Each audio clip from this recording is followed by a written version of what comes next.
My hands were shaking as I stared at my cell phone. 3 missed calls from Victor, my lawyer. He only ever called 3 times if the world was ending, and right now, the world was ending. Not with a bang, but with a piece of paper that could take my home. Then a text that made my blood run cold. Edward, call me now. Don't go to your daughter's home. I mean it. I was literally putting on my coat about to drive to Rebecca's place in Bears Paw Hills for Sunday dinner. My daughter had been so insistent this week. Dad, you never come over anymore. The kids miss you. I'm making your favorite beef stew. How could I say no to that? But Victor's text changed everything. I sank back into the leather sofa, the one Eleanor and I had chosen 28 years ago, when we first made this house our home in Heritage Heights. It was a silent monument to a life, a shared history in which every cushion held the ghost of her touch, every scuff mark a memory of our kids growing up. I remember the day we bought it, arguing playfully over the shade of beige. Now, sitting alone, the silence in the room was a physical weight, a constant reminder. My late wife would know what to do. She always did. But she'd been gone 4 years now. 4 years of navigating this world solo, pretending strength I often didn't possess. And in that moment, facing my own daughter's betrayal, I felt more lost than I had the day I buried her. I dialed Victor's number with trembling fingers. Edward. His voice was tight, professional, but I could hear the concern underneath. Where are you right now? Are you alone? I'm at home, Victor. What's going on? You're scaring me. Good. Stay there. Lock your doors. I'm coming over. We need to talk face to face, and you need to see some documents I received this morning. 20 minutes later, Victor sat across from me at my dining table, spreading papers between us like they were evidence at a crime scene, which I suppose they were. Edward, 3 days ago, your daughter Rebecca and her husband Nathan filed an application with the Court of King's Bench. He paused, looking at me with those serious lawyer eyes. They're applying to have you declared mentally incompetent. It was a ridiculous, cruel joke. Me? Incompetent? But Victor's expression wasn't joking. It was pure, terrifying truth. They want to become your legal custodians and take control of all your properties. The words hit me like a physical blow. I actually felt dizzy. That's insane. I felt the room tilt, a physical manifestation of betrayal.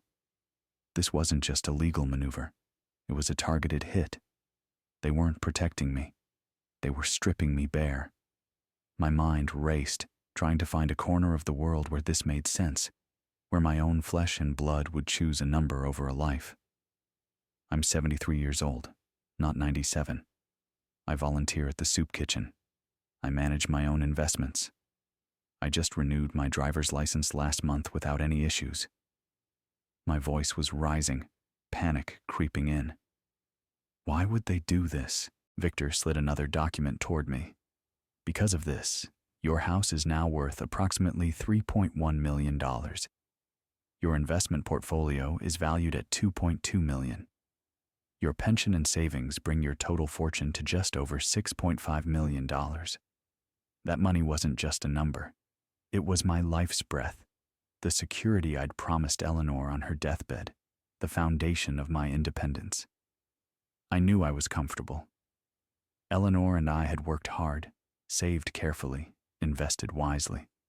I'd spent 35 years as a chemical engineer before retiring, 35 years of early mornings, hard hats, and the smell of chemicals, all distilled down to this sterile figure, this target.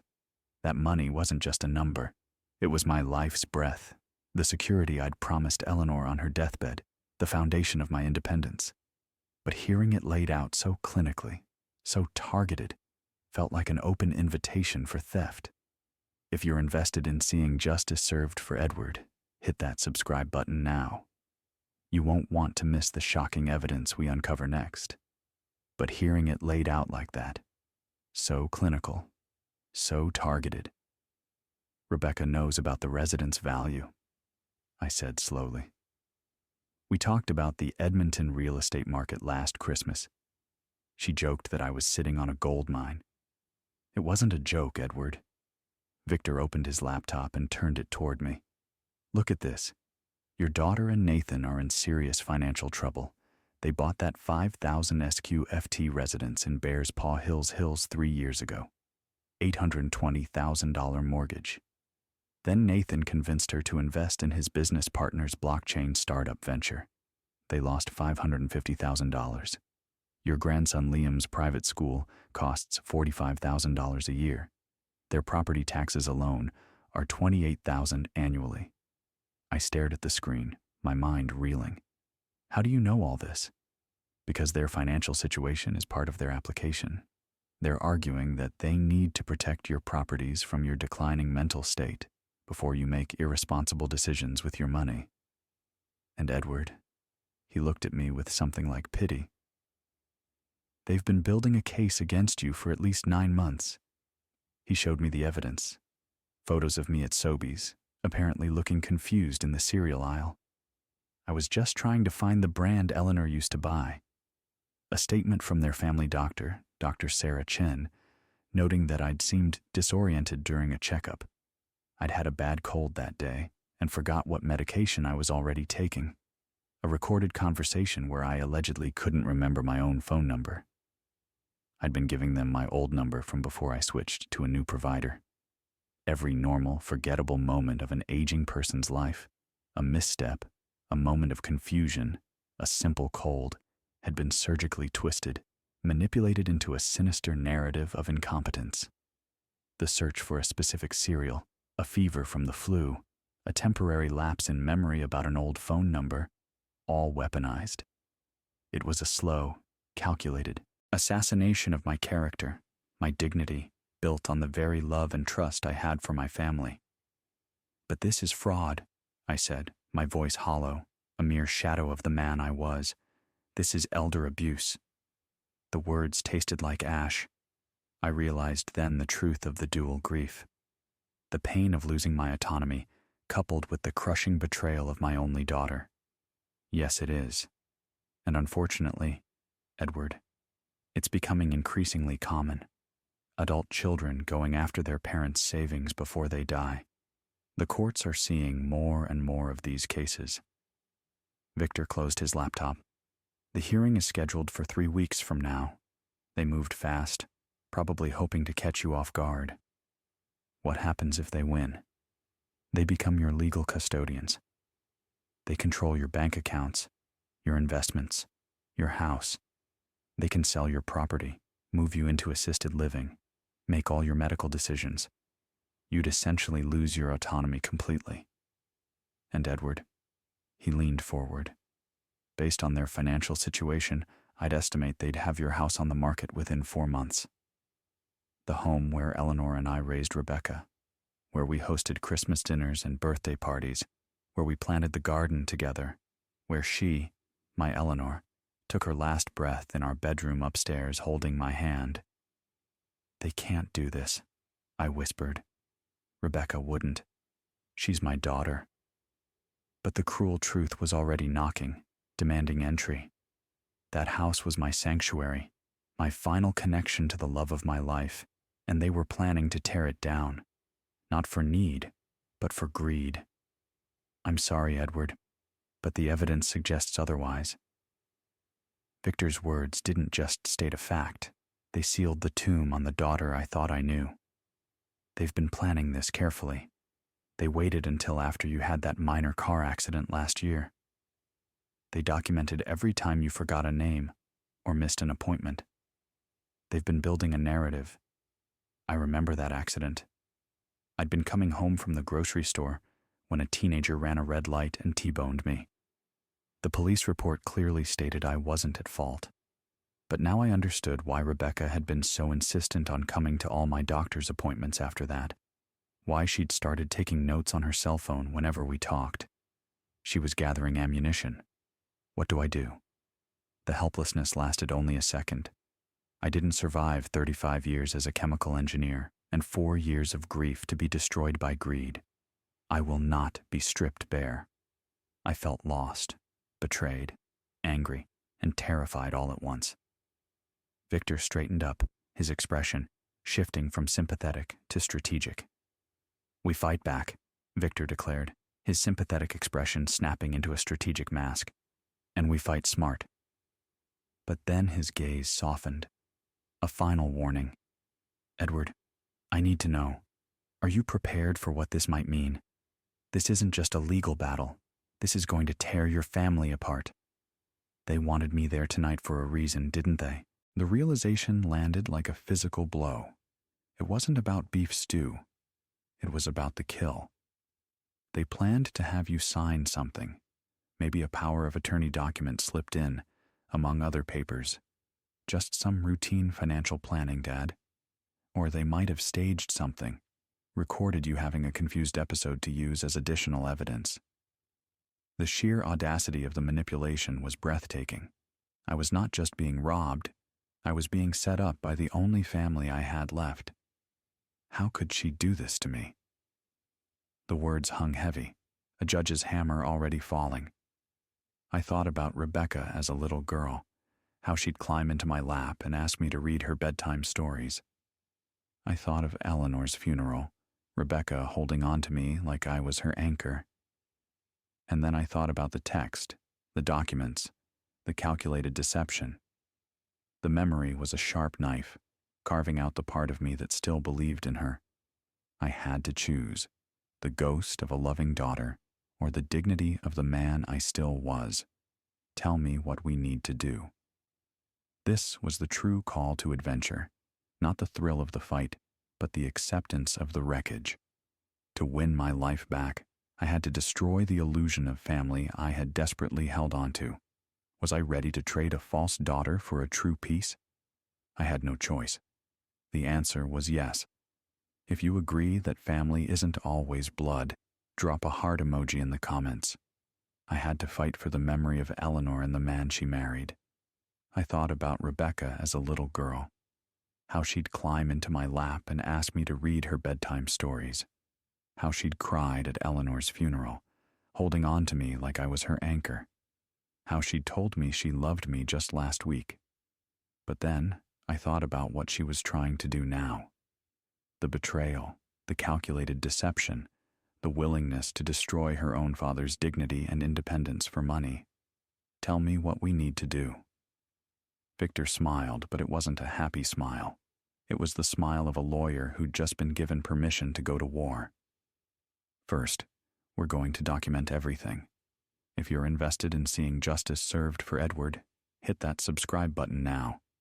You won't want to miss the shocking evidence we uncover next.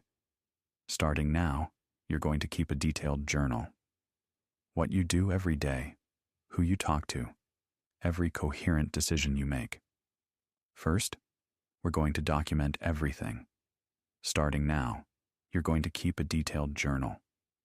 What you do every day, who you talk to, every coherent decision you make. I want timestamps, details, evidence that you're of sound mind. Okay. Second, we're going to get you evaluated by an independent neurologist. Not your family doctor who they've already influenced, but a specialist in geriatric mental health. Someone who can testify that you're cognitively sound. Fine. Third, and this is crucial, Edward, you can't let them know that you know. You need to act normal. If they realize we're onto them, they might accelerate their plans or destroy evidence. That dinner invitation suddenly made horrible sense. They wanted me there tonight for a reason, didn't they? I suspect they planned to have you sign something. Maybe a power of attorney document slipped in, among other papers. Just some routine financial planning, Dad. Or they might have staged something, recorded you having a confused episode to use as additional evidence. The manipulation was breathtaking. How could she do this to me? The words came out broken, and I realized I was crying. 73 years old and my own child had reduced me to tears. Victor put a hand on my shoulder. I've been practicing law for 30 years, Edward. I've seen this too many times. Money changes people, or maybe it reveals who they really were all along. Over the next week, I followed Victor's instructions to the letter. I kept detailed journals noting everything from my morning crossword puzzle times to my volunteer shifts at the Edmonton Soup Kitchen. I met with Dr. Emily Wong, a geriatric neurologist who put me through a battery of cognitive tests. I scored well above average for my age group. "Mr. Morrison," Dr. Emily Wong said after our third session, "I can state with complete professional confidence that you show no signs of cognitive decline, dementia, or mental incompetence. Your memory is excellent, your reasoning is sharp, and your judgment is sound. In fact, you're sharper than many people half your age." But the hardest part was pretending everything was normal with Rebecca. She called me on Wednesday. "Dad, I'm so sorry about Sunday. Nathan's mother took a bad fall and we had to take her to the hospital. Can we reschedule for this weekend?" "Of course, sweetheart," I said, the endearment tasting like ash in my mouth. Every word was a lie, a tightrope walk over a chasm of betrayal. "Actually, Dad, have you ever thought about getting your estate planning looked at? Just in general, so everything is tidy." She was still trying. Even knowing I had a lawyer, even with the court date approaching, she was still trying to manipulate me into giving her legal control. It was a horrifying act of cognitive dissonance, a daughter simultaneously plotting to declare her father incompetent while asking him to sign away his future. "That sounds like a good idea," I said carefully. "Let me think about it." "Don't think too long, Dad. These things are time-sensitive. You never know what might happen." Was that a threat? I couldn't even tell anymore. That night, my grandson Liam called me. He was 15, a good kid, or at least I thought he was. "Grandpa Edward, can I come over? I need to talk to you alone." "Of course, Liam. Is everything okay?" I need to see you, please." 20 minutes after his call, I pulled up at the 7-Eleven near their house in Bear Spa. Liam was waiting on the curb, pale and shaking, his bike locked to the rack. He looked scared.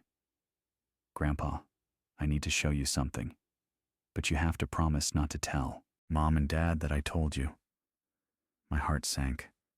"Liam, what is it?" He pulled out his cell phone with shaking hands. "I heard them talking last week. Mom and Dad, they didn't know I was home. I recorded it. I'm sorry. I know it's wrong, but after I heard what they were saying, I thought you should know." He hit play, and my daughter's voice filled my kitchen. "Telling you, Nathan, the hearing is in 3 weeks. Victor Morrison might be his lawyer, but we have Dr. Sarah Chen's statement. We have the photos. We have everything documented." Nathan's voice responded, "What if your dad fights it with what? We've been systematic. Every instance of forgetfulness, every missed appointment, every time he seemed confused, the judge will see a pattern of cognitive decline. And even if he tries to fight, it'll cost him hundreds of thousands in legal fees. By the time it's over, there won't be much estate left anyway. And if we win, when we win, the house goes on the market immediately. After agent fees and staging, we should clear at least 2.8 to 2.9 million, enough to wipe out the blockchain loss and pay down most of our own mortgage. That solves our blockchain startup losses and gets us back to zero. Then we liquidate his investment portfolio, pay off our mortgage, and set up the trust for Liam's education. What about your dad? Where will he go?" A pause. Then Rebecca's voice colder than I'd ever heard it. "There's a perfectly decent, modest assisted living facility in the Northeast, only for $200 a month instead of keeping up this big house. He'll be fine. He won't even know the difference soon enough." Liam was crying now, silently, tears streaming down his face. "Grandpa, I'm so sorry. I didn't know what to do. I love you. Grandpa, I'm so sorry. I didn't know what to do. I love you. And they're talking about you like you're not even a person anymore." Liam, at 15, showed more courage than his parents ever did. "And they're talking about you like you're not even a person anymore. I pulled my grandson into a hug. This brave kid who just betrayed his own parents to protect his grandfather. You did the right thing, Liam. You did exactly the right thing. Are they really going to take your home? The home you shared with Grandma? Not if I can help it, buddy. Not if I can help it. I called Victor immediately. When he heard the recording, he was silent for a long moment. Edward, this changes everything. This is direct evidence of fraud and elder abuse. With this recording, we don't just defend against their application. We go on the offense. What do you mean? I mean, we're filing a counterclaim. Fraud, attempted financial exploitation of a vulnerable person, conspiracy to commit theft, and Edward, we're going to make sure every judge in the Court of King's Bench of Alberta knows exactly what your daughter tried to do. The hearing arrived faster than I wanted it to. I sat in the courtroom with Liam beside me, his hand in mine. Across the aisle, Rebecca and Nathan sat with their lawyer, a slick-looking man in an expensive suit. Rebecca wouldn't meet my eyes. Justice Laura Bennett presided. She was in her 50s with steel-gray hair and an expression that suggested she'd seen it all. Rebecca's lawyer went first, presenting their case. The photos, Dr. Sarah Chen's notes, the documentation of my supposed decline. He painted a picture of a tragic situation, a loving daughter trying to protect her failing father from himself. Your Honor, Mr. Morrison is clearly in the early stages of cognitive decline. His daughter, Miss Morrison Fletcher, is merely trying to ensure that her father's substantial fortune is protected and managed responsibly before he makes decisions that could jeopardize his own financial security. Then it was Victor's turn. Your Honor, I'd like to present Dr. Emily Wong's psychiatric evaluation completed just last week. Dr. Emily Wong found no evidence whatsoever of cognitive decline. In fact, Mr. Morrison tested above average for his age group in all areas of mental competence. He submitted the report. The judge read it carefully. I'd also like to present evidence that Miss Morrison Fletcher and her husband have been systematically documenting normal aging behaviors and presenting them as evidence of incompetence. The confusion at Sobeys. Mr. Morrison was looking for a specific brand of cereal. The disorientation at Dr. Sarah Chen's office. He had influenza and a fever of 101. The forgotten phone number. He'd recently changed providers and was still adjusting to the new number. Victor methodically dismantled every piece of their evidence. The air in the courtroom felt charged, but Rebecca's lawyer was just starting to argue a technicality, claiming a pattern of behavior, when Victor raised a hand, cutting him off completely. But Your Honor, most importantly, I have evidence of the true motive behind this application. He played Liam's recording. In the silent courtroom, Rebecca and Nathan's voices echoed, cold and calculating, discussing my fortune like I was already dead. Home goes on the market immediately. Liquidate his investment portfolio.